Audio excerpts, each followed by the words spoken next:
Hello and welcome to World Talks on TVP World with me, Ashim Kumar.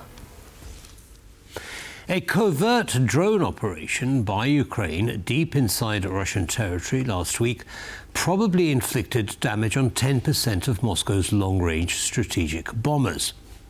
This audacious attack had a major impact on Moscow's ability to wage war without the loss of Ukrainian life.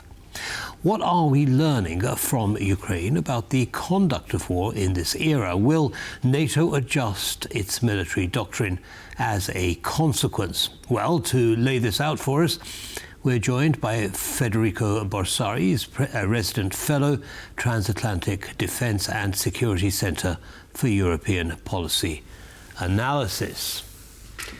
Welcome to TVP World. Thank you very much for taking the time, Mr. Borsari. Thank you for having me. It's a pleasure, sir. So let's start with the actual numbers of planes destroyed. We're getting different numbers from different sources. What's the closest to the truth, in your opinion? It depends on the sources that we use to verify the information. I think at the moment, open source intelligence and information provide us with a number that is smaller compared to the claims of Ukrainian forces, but I think it's still quite relevant to understand the magnitude of the operation that Ukraine conducted last week. So I think we're talking about around 12 aircraft, strategic bombers and transport aircraft that have been either destroyed or damaged by Ukraine.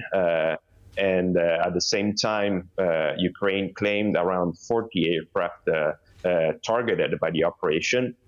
We don't have sufficient evidence to confirm these claims, but as of now, at least 12 aircraft have been severely damaged or completely destroyed. So, as you mentioned, we are talking about around 12% of Russia's strategic, aviation.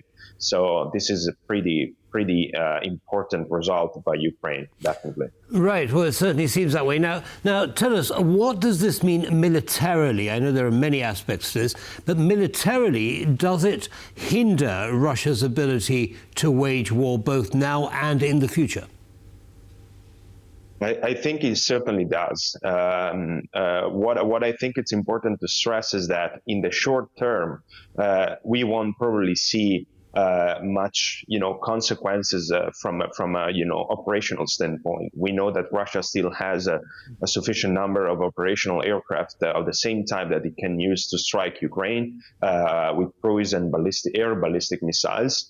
But I think the real, consequences will be felt by Russia in the long term because a lesser number of aircraft available to Russia means that the ones that they can use and that are still operational will suffer from increased wearing and usage, and so this means that their operational life will be shorter because Russia will have less platforms to use. At the same time, losing 10% of your strategic fleet means that in the long term you will be less able to project power across long distances and in theaters beyond your immediate neighbors. So right. This is certainly a severe consequences for Russia. Understood. So thanks for that. Now, this is quite an audacious plan. It used drones. There was no direct loss, certainly, of Ukrainian life in the execution of this operation. What have we learned militarily from the way in which Ukraine is conducting its defense?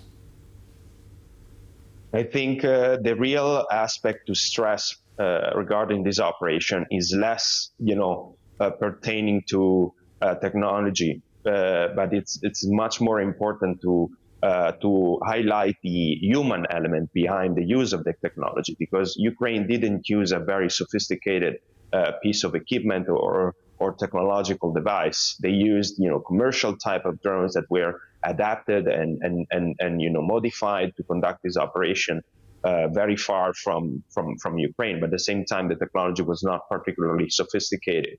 I think the real aspect was the planning component behind the operation. So the human element also, the use of intelligence in a very proficient, a very effective way, combining different type of sources from satellite imagery to human intelligence to signal intelligence as well. And at the same time, also Ukraine was very effective in exploiting commercial type of technologies. For instance, I mentioned the drone systems that were used, FPV types that we can easily obtain on the market. And at the same time, it used commercial communications to, have a better connection between the drones and the operators.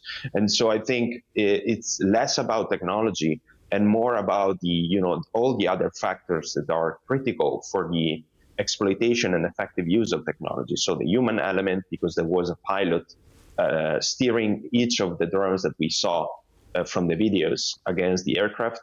So also, the training and the preparation of the operation was essential. So Ukraine is really mastering not just the use of technology, of course, but also its integration across, among different, type of other capabilities that are essential, for military operation. You mentioned doctrine at the beginning of this conversation. You mentioned, also the ability of Ukraine to access this type of technology and integrate them into the force structure as well. Right, so an integrated response that seems to be punching above its weight. What does that do to Western military thinking? Is there going to be an impact on that? Yes, absolutely. I mean, many NATO countries are, looking very carefully at what Ukraine is doing, and they are also, taking inspiration from that, and are, updating their doctrine. They are updating their force design to make sure they can integrate drone technology in a proficient way within their force structure and their military forces. And at the same time, there are also countries that are investing a lot in drone technology in order to, to make sure they have it when it's time.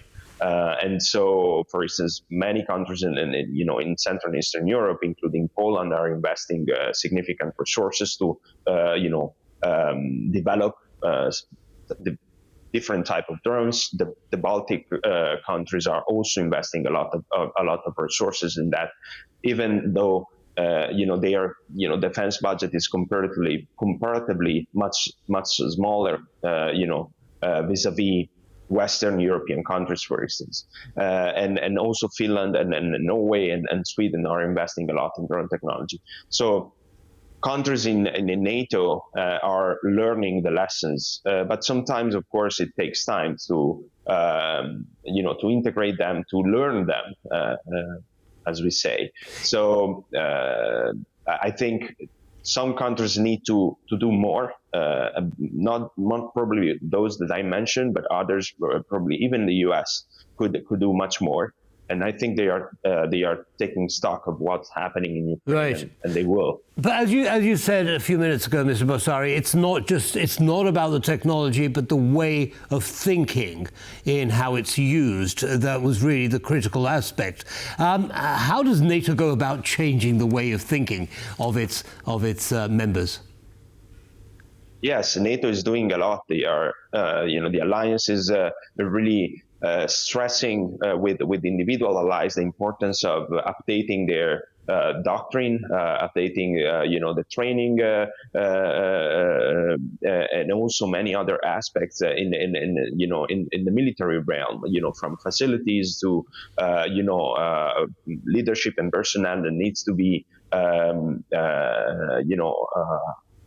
really needs to familiarize with this new type of war, and so I think NATO is doing a lot, but of course, 32 allies can have very different approaches to the technology, right? Absolutely. And so you need to really bring them together and also overcome some, bureaucratic and obstacles that you may find along the way. And so find a way to align thinking on this and move forward together. Now, it was more than a military strike, wasn't it? It was a psychological strike, saying to Russia, well, it doesn't matter where you hide your planes, we can still get to them. How powerful is that message in terms of the effect it has on, of course, the Russian government, but also on people? I think it was very powerful. It was, of course, an operation that was planned, for more than 1 year, 1 year and a half, right? So Ukraine decided to launch it, at a very specific moment when everyone, was, I would say, having doubts about the ability of Ukraine to resist. Many Western, leaders were, also being influenced by what some other countries in the West were, saying about the feasibility of continuing this type of conflict, with so many losses on both sides. And Russia also was spreading a lot of propaganda about the ceasefire process and the peace talks in Istanbul. So I think the timing of the operation showed that Russia is still very vulnerable, right? Against Ukraine. Absolutely. And this is also an important message for the population in Russia, because it shows that the authorities cannot, really successfully tackle Ukrainian attacks, and they cannot really provide security for the military and for their assets, for critical facilities deep into Russian territory. So it shows the vulnerability, the weakness of the Russian, system at the moment. Understood. That's a very powerful message. Now, Mr. Borsari, I have to interrupt you there. We've only got a few seconds left. Very quickly, if you would, please. Now, clearly, Russia will respond, will retaliate. What do you think they will do, and what can NATO learn from that? Very briefly, please.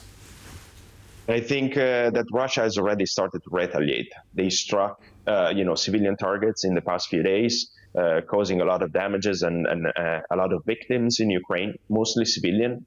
So this is the typical Russian response. I don't think they will do anything strange or incredibly new. And when it comes to NATO, I think NATO needs to integrate, this new type of technologies very effectively, but also more quickly than it is doing now, and also change the entire approach to deterrence based on what the lessons are from Ukraine in terms of exploiting technology for increasing your effectiveness in terms of situational awareness, defense, early warning, many other areas. Understood. Mr. Borsari, thank you very much for sharing your analysis with our audience. Have a good day, sir. Thank you so much for inviting me. Thank you. Bye-bye. Well, that brings us to the end of this episode of World Talks. Don't go away, though. As always, lots more coming up. Goodbye.